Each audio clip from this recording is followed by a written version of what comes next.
Well, we're in the fourth week of our series, Confirmation for Everyone, and today we're looking at the problem of evil. The problem of evil. Yeah, the bell. We haven't got that bell fixed. We need to program that bell. It's probably the oldest theological problem in the faith. If we read the Bible in release order instead of in chronological order, we would probably start with the book of Job instead of the book of Genesis. If you haven't read the book of Job, it's all about the problem of evil and this question of why bad things happen to good people. It is literally the oldest question in the book. But each of us needs to struggle through the question ourselves, too. And if we can help, we'd love to try. You could even text us today, and we'll try to answer your question this morning. Now, when I was an undergrad student at UCF, I took a philosophy of religion class. And one thing I can remember from it was this riddle. Can God create a stone that's too heavy for God to lift? Think about that one. If God can create a stone that's too heavy for God to lift, then God's no longer all-powerful. But if God can't create a stone that's too heavy for God to lift, then God is also no longer all-powerful. I wonder what God thinks about riddles like that. You know, if he hears it and he's like, oh, you got me there. You're such a smart little human. Who wants a treat? Or maybe he's like, yeah, I might not be able to do that, but I can smash you like a bug. That memory popped into my mind this week as I was preparing the sermon, and I think it did because all too often when guys like me talk about the problem of evil, we end up talking about it like we did back in that college class. As someone who has always gotten to sit at the pinnacle of privilege, I have the option to debate anything. And all that's ever at stake for me is losing the argument, which, don't get me wrong, is terrible. But that's as bad as it gets. But the problem of evil gets a lot more terrible than that for many, many people. So when people ask that age-old question, how can an all-loving, all-powerful God allow evil in the world? The usual suspects of traditional answers, they seem a little too late night in the dorm room for me. But just so we're all on the same page, here are all of those bad answers anyway. The first bad answer is that people get what they deserve. This answer is terrible, just the worst. So of course, it gets spouted all the time on TV networks that you really shouldn't be watching.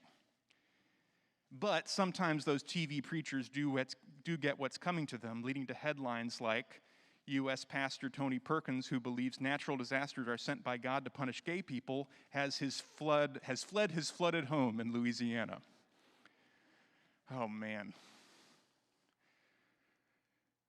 Another answer is that this is the best of all possible worlds. It's like the Three Little Bears principle of porridge, you know. It's not too hot, it's not too cold, it's just right. Which is true as far as the conditions that support complex life like ours. They're also the same conditions that lead to earthquakes and hurricanes. It's also true about free will enabling good as well as evil. But it's not a great answer. There's also the answer that everything happens for a reason. You know, it just seems evil to us because we can't see the whole picture. But if good comes out of it, can it really be called evil? What we need to do is look on the bright side and smile. After all, this life is just a drop in the bucket compared to eternity. All these answers are terrible. Debating them in college is one thing, but if you've ever said them to, someone at a funeral, just take out your phone right now and call them to apologize. I'm just kidding. You can do it later. Unless you told them that heaven needed another angel, then you should call them right now. And what you should say to them is this. You should say, I'm sorry. Your suffering made me uncomfortable. So I said things that made me feel like what happened to you couldn't happen to me. Now, if someone who was actively grieving or suffering said one of these terrible answers themselves and you agreed with them, good job. Whatever people find to grab onto while they're in the middle of that, we shouldn't take that away. Actually, no, we let people hold on to whatever answers they can have in the moment. But these answers, they're unsatisfactory. They're terrible, in fact, because, at least to me, they epitomize this idea of privilege. They take something that's horrible and real, and they turn it into a theoretical debate. They make an abstraction out of God. And it's also the exact opposite of what God has done for us in Jesus Christ. Do you know who actually sits at the pinnacle of privilege and power? God. God does. God is indeed all-powerful and all-knowing. As God, God has no need for anyone or anything outside of God's triune self. God is all-sufficient, all love, all joy, all the time. But that isn't everything there is to know about God. The Gospel of John puts it like this. In the beginning was the Word, and the Word was with God, and the Word was God. Now, this word for word in Greek is logos. It's where we get the word logic. But it's so much more than that. It's not just a what, it's a who. He was in the beginning with God. This word is more than a word. It's a person. All things came into being through him, and without him not one thing came into being. What has come into being in him was life, and the life was the light of all people. So God and this Word, this person, the Son, through their shared life and light, all things came into being. All life, everything. But more than just light blinked into existence. Darkness did too. And not just the darkness that's the absence of light. There's a darkness to this creation. Life as well as death. Joy as well as grief. Pain as well as pleasure.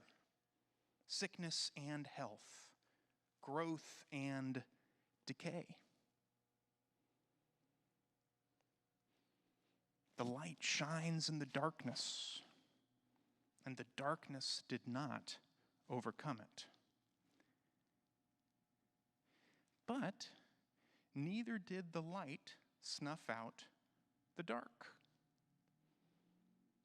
While there is no dark side to God, there is a dark side to God's creation, a shadow. And the truth is that we just don't know why. We can't know why. But part of the dark side of that creation is the fact that we die. We die, everyone we love dies. And before we do that, we suffer. Some more than others. We get sick and feel pain, sometimes more pain than we can bear. More grief and worry than we can bear. But even so, the light shines in that darkness. And the darkness can't snuff out that light. But that's not the end of John 1. It's not even close to the end of what God has done for us in Jesus Christ. Verse 14 says, "And the Word became flesh and lived among us." Far and above anything that we could ever expect from even a powerful person, God sent His Word, the Son. And God became flesh and blood, a very part of His own creation. And He didn't just, visit for a week and get His picture taken with some orphans. He became a true human being. And not just any human being. He became a man of sorrows. He lived His life in such a way so that it led to the cross. His cross, His crucifixion, it wasn't incidental to His life.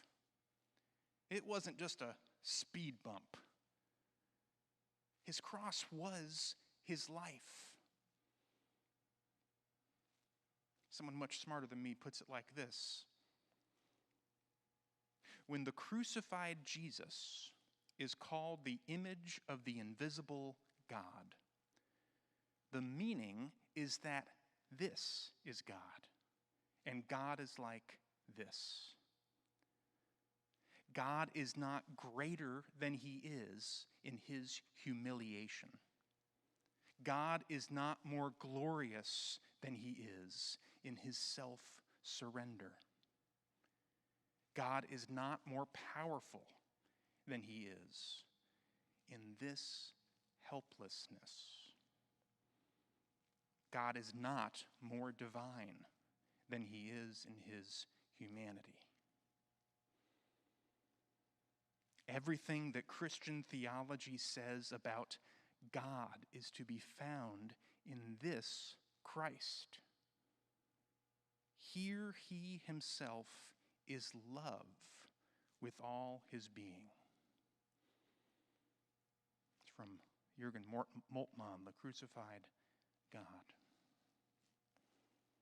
So when we inevitably ask, why did God allow this evil to happen? We need to make sure that this is the God we're referring to. This God on the cross. The God who chose this and chose it as the pinnacle of what it means to be God. That's the God we're asking why. And that is the God who answers. You see, God lives with the dark side of His own creation.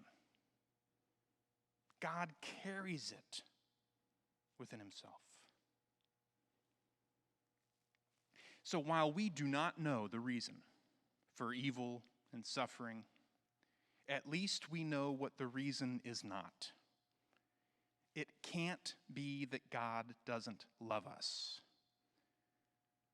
It can't be that God doesn't care. God has plunged into the greatest depths of suffering. God understands us. Now, someone might say, sure, but that's only half of the answer why. Sure. but that's the half we need.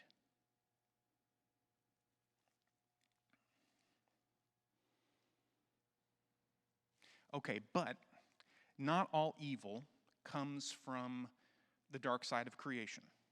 You know, the more troublesome, vexing, person-destroying evil, well, that stuff comes from other people, doesn't it?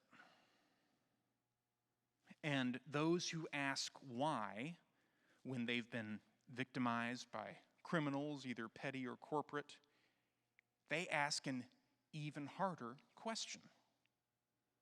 They ask, why does God allow evil to grow in people's hearts?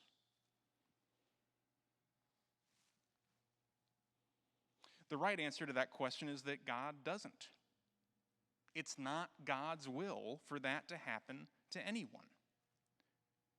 But God gives us freedom, even if that means we use it for evil. Megan's going to solve that problem next week. Same time, same channel.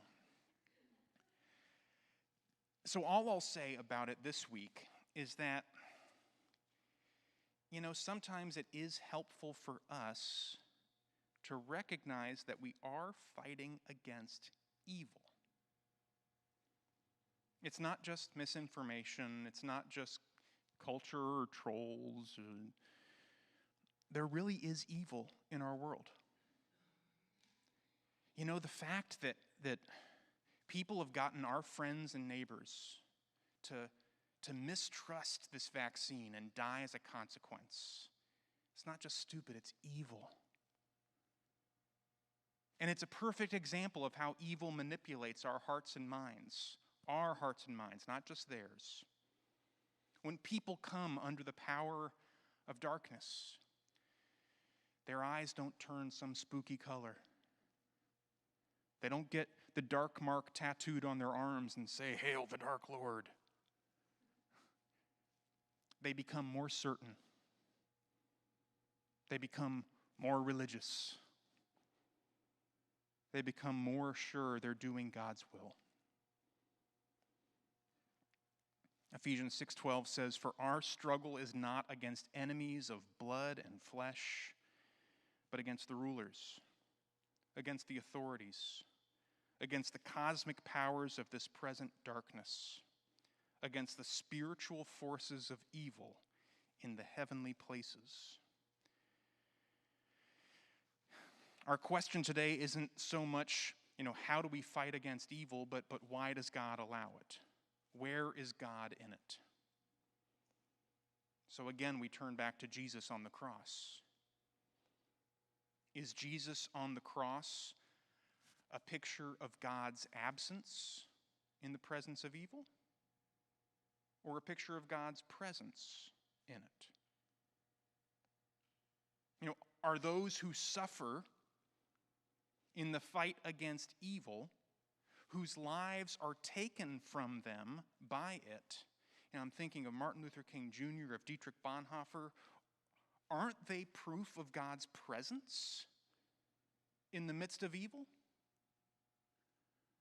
Aren't they how God pushes back against the powers of darkness? Isn't that how God's light shines in the darkness, and the darkness cannot overcome it? Throughout history, those who have suffered through the evil perpetrated by others, whether it's the evil of the state or those who love money or of individuals caught up in hate and hysteria, they have found comfort in the same thing that we can find comfort in today.